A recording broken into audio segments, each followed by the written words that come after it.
Alors, pour cette capsule numéro 4, nous allons voir un peu le code génétique. Donc à la fin de cette capsule, vous saurez tout sur ce code génétique et vous saurez comment l'utiliser. Alors, si on replace un petit peu les choses dans leur contexte, je vous rappelle que l'ADN est dépositaire de l'information génétique et que pour passer de l'ADN à la protéine, nous l'avons vu dans la capsule numéro 3, il faut passer par une transcription en ARN prémessager qui sera maturé. On a parlé d'épissage en ARN messager mature, et cet ARN messager mature sera traduit donc en protéines. Et en fait, le contexte, c'est la traduction. Comment est-il possible de passer d'un code à 4 lettres en un code à 20 acides aminés? Eh bien, c'est la traduction. Alors, je vous rappelle que l'ADN ici donc, est représenté par une double hélice, que c'est une succession de désoxyribonucléotides, donc composé de bases A, T, C et G, que le gène est transcrit, il y a une transcription en ARN messager qui est un ribonucléotide, donc une succession de ribonucléotides, et que ces ribonucléotides sont formés des bases A, U, C et G. Et qu'il s'agit ensuite de réaliser la traduction en protéines, qui est un polymère d'acides aminés, et qu'il existe 20 acides aminés différents. Alors, le jeu consiste à passer d'un code à 4 lettres, A, U, C et G, en un code à 20 acides aminés. Et ça, c'est possible grâce au code génétique. Alors, avant de voir un petit peu le code génétique, il faut parler d'une notion supplémentaire qu'on appelle le codon. Alors, qu'est-ce que c'est que le codon? Si l'on prend ici une séquence donc de 5' vers 3' d'ARN messager, totalement arbitraire, c'est un choix que j'ai fait, UCU à GU. Eh bien, la première chose qu'il faut savoir, c'est que ça s'organise en codons. Et qu'un codon, c'est un triplet de nucléotides. Et donc ici, vous avez le premier triplet de nucléotides, c'est UCU, c'est le premier codon. Et puis vous avez le second codon, et ainsi de suite. Et la première chose que l'on peut remarquer, c'est que les codons ne se chevauchent pas. Ils sont à la queue leu-leu. Alors, le code génétique, hein, le voici, il est représenté sous la forme d'un tableau. Eh bien, le code génétique permet la correspondance entre un codon et un acide aminé.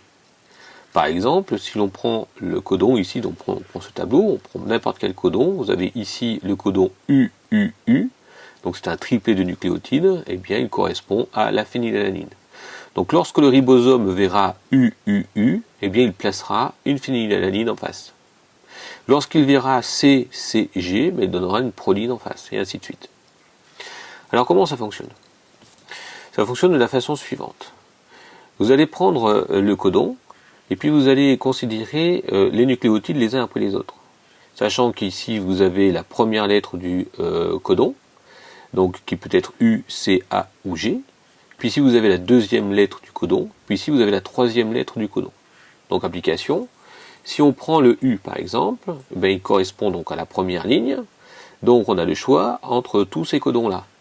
Et puis ensuite, il faut choisir la deuxième lettre. La deuxième lettre, donc, c'est la colonne. Donc, vous voyez qu'on restreint le nombre d'acides aminés, ou plutôt de codons, à 4. Et puis, on choisit ainsi le troisième nucléotide, et on choisit la ligne. Et vous avez compris, à l'intersection de tout cela, eh bien, je vais déterminer mon candidat, c'est-à-dire que à U, C et U, je le retrouve ici, eh bien, vous avez la sérine. Alors évidemment, la façon de lire, donc pour exemple AGU, mais il suffirait d'aller fouiller dans ce tableau pour essayer de retrouver ce codon AGU, et on le retrouverait. Mais enfin bon, il y a une procédure pour la lecture qui permet d'aller plus vite. Donc par exemple A, je prends ici A, G, je prends ici G. Donc à l'intersection, je me retrouvais avec 4 codons possibles. La dernière lettre, c'est le U, donc ça correspondra à la sérine. Alors il existe une autre possibilité de représenter ce code génétique sous la forme d'un cercle. En gros, ici vous aurez le premier nucléotide du codon, ici le second nucléotide du codon, et puis ici vous aurez le troisième nucléotide du codon en choix. Voyons ici un petit peu un ARN messager, donc représenté de 5' à 3', même si c'est pas ici donc symbolisé. Donc c'est le ribosome qui va faire la correspondance, c'est lui, c'est son travail. Donc il va prendre donc dans un panel d'acides aminés qui sont libres, il va prendre le premier donc codon, donc ici qui est à AUG, et il va aller chercher dans le code génétique, donc en choisissant la première ligne, la deuxième, la première colonne ici, puis ici la quatrième ligne, et on voit la correspondance méthionine. Alors je vous conseille de faire une pause et d'essayer de voir un petit peu si vous retrouvez l'acide aminé correspondant au codon UGC.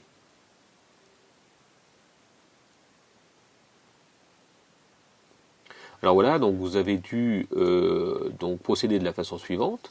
Donc AU correspond donc la première ligne, la quatrième colonne, puis la deuxième ligne, donc ça correspond à une cystéine. Et ainsi de suite, donc vous voyez que le ribosome va réaliser une liaison peptidique entre la méthionine et la cystéine, puis il va se décaler d'un cran, et puis il va prendre le prochain codon, donc qui est UAC, et de nouveau il va permettre donc l'acquisition du bon acide aminé correspondant à ce triplet de nucléotides, autrement dit à ce codon. Donc et ainsi de suite, hein, il peut donc faire la progression de 5' vers 3' en associant les acides aminés correspondant à chaque triplet, donc à chaque codon. Alors le code génétique, la première chose à observer, c'est que on peut voir des codons ici qui sont représentés en rouge, qu'on appelle des codons stop. Ce sont des codons qui ne codent pour aucun acide aminé. Autrement dit, lorsque le ribosome se placera en face de ces codons stop, il arrêtera tout simplement la synthèse de la protéine. Ensuite, la seconde chose que l'on peut voir, c'est que à un codon, à part ces codons stop, correspond forcément un acide aminé. Donc il est spécifique. On dit que le code génétique est spécifique. Néanmoins, si on regarde ça dans le sens inverse, c'est-à-dire qu'à un acide aminé, ou tous les acides aminés, à part le tryptophane et la méthionine, donc à part la méthionine qui est ici, d'accord, et le tryptophane, eh bien tous, donc le tryptophane est ici, hein, UGG, eh bien tous les acides aminés sont codés par au moins deux codons. Donc par exemple la phénylalanine, c'est UUU et UUC. La leucine, vous voyez qu'il y a 6 codons possibles pour coder la leucine. On dit que le code génétique est dégénéré. Enfin, on dit que le code est universel. En effet, si on prend quelques espèces que ce soit, donc que ce soit animaux ou végétales, que ce soit des micro-organismes, hein, que ce soit des bactéries ou des virus, eh bien le code génétique est le même. Si on pouvait remonter loin dans le temps et que l'on analysait le code génétique ou plutôt les séquences d'ADN donc des animaux préhistoriques, on pourrait trouver le même code génétique. Et si les millions existaient, eh bien le code génétique serait probablement le même. Voilà, donc voilà pour ce qui est le code génétique.